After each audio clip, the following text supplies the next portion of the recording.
Buongiorno, buongiorno dal vostro Angelo Mauro, mi trovo qui alla Blue Music Catania dove stiamo preparando, stiamo uscendo un brano che non, un brano al di fuori del napoletano perché ho voluto fare un qualcosa di diverso, una canzone che cantò tanti anni fa il grande Claudio Villa.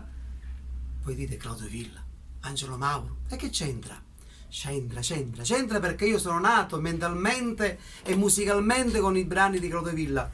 Ecco, sapete un qualcosa di nuovo che non sapevate prima. Angelo Mauro è nato musicalmente, canonicalmente, con le canzoni di Claudio Villa. E allora mi è venuto in mente, ho detto perché non fare una canzone, ma così tanto per, non per scherzare, perché tutto ciò che si fa è con l'alta professionalità, però è un brano che a me piace tantissimo, io lo cantavo quando ero piccolo, questo sogno l'ho voluto portare in realtà, l'abbiamo inciso qui alla B-Music, è una bellissima canzone tratta appunto da una romanza di Claudio Villa che è La strada nel bosco.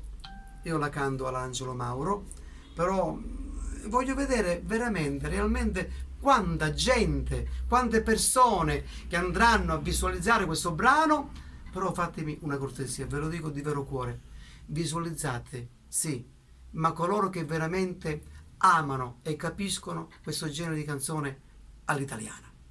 Questa è una bella canzone.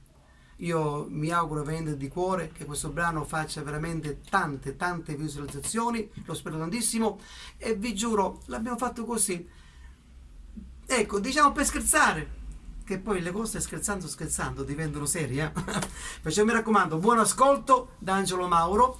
Questa è una dedica che faccio al grande, all'unica voce italiana nel mondo che è stata ed è Claudio Villa, La strada nel bosco, da Angelo Mauro. Buon ascolto.